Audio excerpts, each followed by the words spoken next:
Hello everyone. आज का हमारा क्वेश्चन है, in the economy the investment expenditure is increased by 2000 crore. Calculate the total increase in income and consumption expenditure if the ratio of marginal propensity to consume and marginal propensity to save is 4:1। अब इस question में given क्या है, हमें ये पता होना चाहिए सबसे पहले। तो गिवन इस क्वेश्चन में पता है हमें सबसे पहले increased investment expenditure is increase by 2000 crore. तो हमें डेल्टा आई पता है, यानी आई फॉर इन्वेस्टमेंट कितना, 2000। इस क्वेश्चन में कैलकुलेट करना है टोटल इंक्रीज इन इनकम और कंजम्पशन एक्सपेंडिचर। यानी हमें इस क्वेश्चन में डेल्टा वाई, जिसको हम इनकम से डिनोट करते हैं, वो हमें नहीं पता, वो हमें निकालना है। एंड डेल्टा सी यानी कंजम्पशन एक्सपेंडिचर, वो भी हमें निकालना है। सबसे पहले हमें स्टार्टिंग में हमें एक चीज और देखनी होगी। इस क्वेश्चन में एक रेशियो दे रखा है 4:1, वो है एमपीसी यानी मार्जिनल प्रोपेंसिटी टू कंज्यूम, और एमपीएस यानी मार्जिनल प्रोपेंसिटी टू सेव। यानी इस क्वेश्चन में एक चीज गिवन और है कि एमपीसी अपॉन एमपीएस का जो रेशियो है वो है 4/1, यानी 4:1। हम इस तरह लिख सकते हैं, बिल्कुल लिख सकते हैं। अब इस क्वेश्चन के अकॉर्डिंग अगर हम इसको इससे मल्टीप्लाई करें तो एमपीसी का मल्टीप्लाई अगर 1 से करेंगे तो एमपीसी बचेगा, और 4 का मल्टीप्लाई अगर एमपीएस से करेंगे तो 4 मल्टीप्लाई एमपीएस हो जाएगा। क्लियर? यानी एमपीसी इज इक्वल हो गया 4 मल्टीपल एमपीएस की।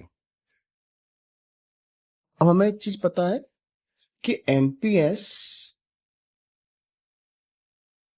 एमपीसी प्लस एमपीएस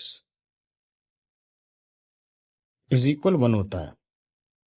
ये फॉर्मूला है कि एमपीसी प्लस एमपीएस बराबर होता है 1 के, यानी 1 के।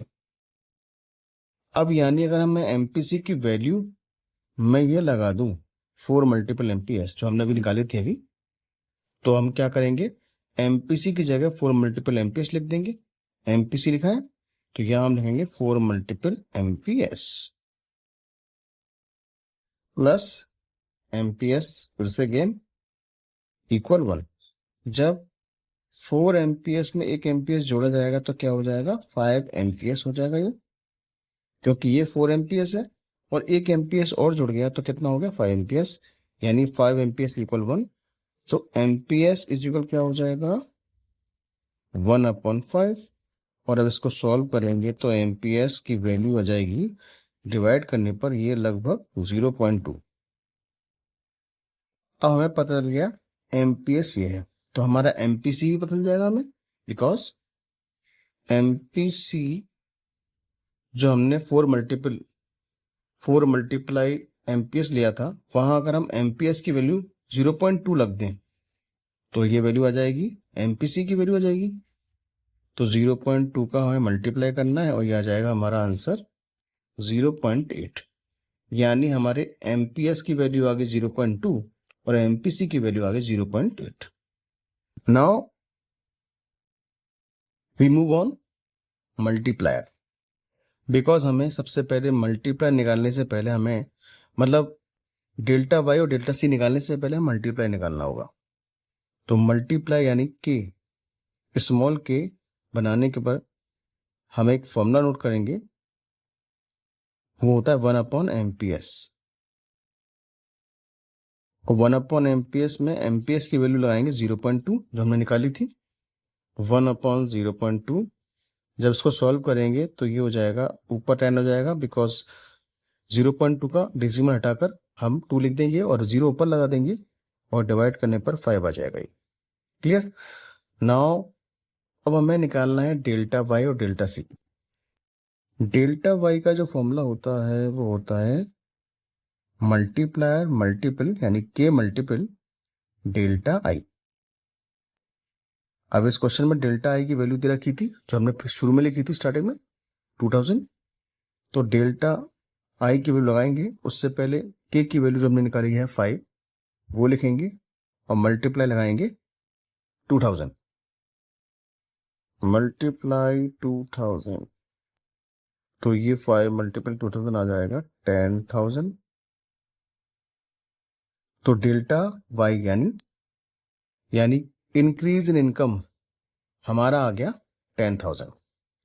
है डेल्टा वाई को हम क्या कहते हैं? Increase in income. अब हमें निकालना है डेल्टा सी यानी इंक्रीज इन कंजम्पशन एक्सपेंडिचर निकालना है। तो हमें डेल्टा सी का फॉर्मूला लिखना है। डेल्टा सी इजिकल होता है MPC multiply delta Y. MPC की वैल्यू हमने निकाली थी 0.8, तो 0.8 यहां लिख दिया और मल्टीप्लाई लगाया डेल्टा वाई। डेल्टा वाई की वैल्यू हमने निकाली थी 10,000। जिसको सॉल्व करेंगे तो मल्टीप्लाई करने पर आया हमारा लगभग 8,000। So this is the answer delta Y और डेल्टा सी, यानी increase in income 10,000 and increase consumption expenditure 8,000. So these are the answer of this question. Thank you.